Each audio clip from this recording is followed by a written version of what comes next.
Well, good afternoon. Thank you for joining us today. I am happy to tell you, my name is, well, I'll tell you who I am first, but Representative Lisa Demuth, serving as the House Minority Leader and serving District 13A, Central Minnesota, a portion of Stearns County.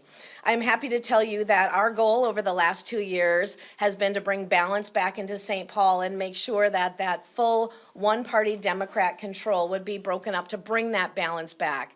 As of the results that came through last night, we've accomplished that goal.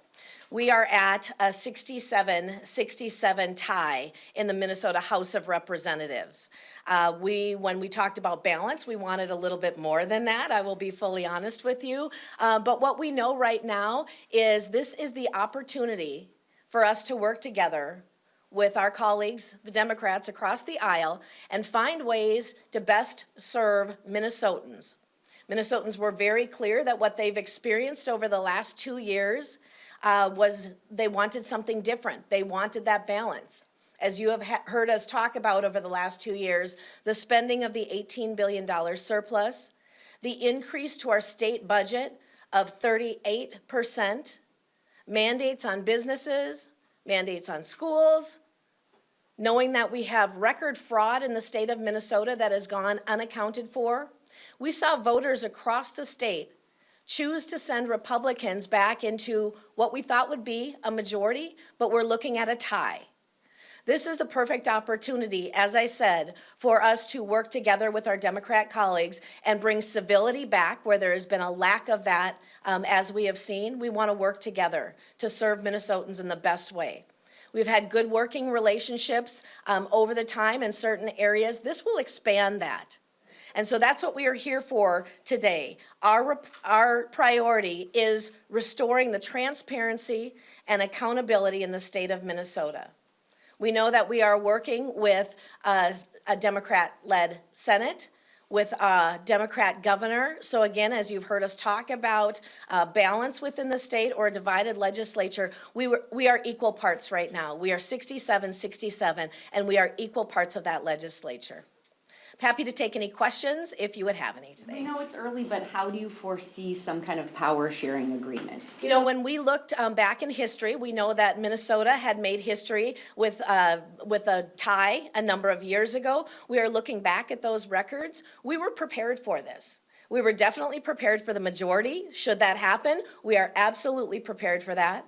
We had looked at, if we were still in the minority, what that would take. And then with a tie, we've looked at both historically what happened and then looking for opportunities to work. I've talked with Speaker Hortman just briefly, but we have looked at ways that we could come together with a power sharing agreement. What about equal representation on committees? I believe that's what happened last time. Is that a fair starting point? You know, this is very, very preliminary. We're not ready to talk about any specifics of what that might look like.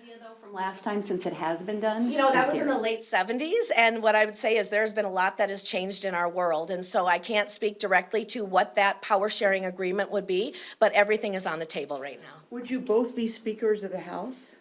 In Minnesota, we are not able to both be speakers of the House. That is not available to us. We would be finding a power sharing agreement. And again, whatever that might look like, I would say stay tuned. We'll work through those. We both have, I know the Democrats are going to do their organizing caucus on Thursday. Republicans have been scheduled to do our organizing caucus on Friday. Both of our caucuses will send a leader for the caucus in to continue doing these negotiations and work. Can you clarify that? You said you're not able to do something like a co-speaker just because of the title, but you could have co-bosses who are... You know, we could definitely look at that power sharing, whether it would be with committee assignments or acting speaker. We're looking at everything, but there cannot be two speakers of the House in the state of Minnesota. Could they switch back and forth? Yeah, could you switch back and forth, say like half the session, month or month, or is that too confusing? There can't be the name two speakers in the state of Minnesota, but again, that power sharing, whatever that might be, whether there is additional authority within the committees, or however we will look at doing that, but we're ready to have those conversations. There has been nothing decided on what the power sharing agreement will be. That is all to be determined. A lot of conversations will go forward. We have nonpartisan staff that have been a part of things before. We are pulling all of the records. We are looking at the way that we can work best together to serve the people of Minnesota and what they need. Leader Demuth, can you talk about the two seats that are very close right now in Shakopee and St. Cloud? Are you planning on seeking a recount? It's within the recount window, it looks like. Yep, and- happy to talk about those seats. It's important to recognize that as House Republicans, we gained 3 seats. We flipped 3 seats. That's our Winona seat, the St. Peter North Mankato, and the Iron Range. So we picked up 3 seats. We do have 2 that are within that margin of recount. That's in St. Cloud and in Shakopee. We are looking into having those recounts done. So a lot of times, the issues on the floor with the speaker and members of the minority has been, ruling on, Robert's rules or violations or germaneness, something like that. Sorry, I've been up too late. Me too. Yeah. Are you guys, would you expect a power sharing agreement to look into issues like that, like, how you're gonna rule on objections raised from the floor from either side? It's going to take full cooperation in how we choose to do our House rules, joint rules. All of that will be looked at in a way that will work best for everyone. There's a very detailed account of what happened in 1979. I don't know if you've read it, but it goes on and on and on. And it starts off well with a Republican being the speaker. I believe the DFL person was the chair of the Rules Committee.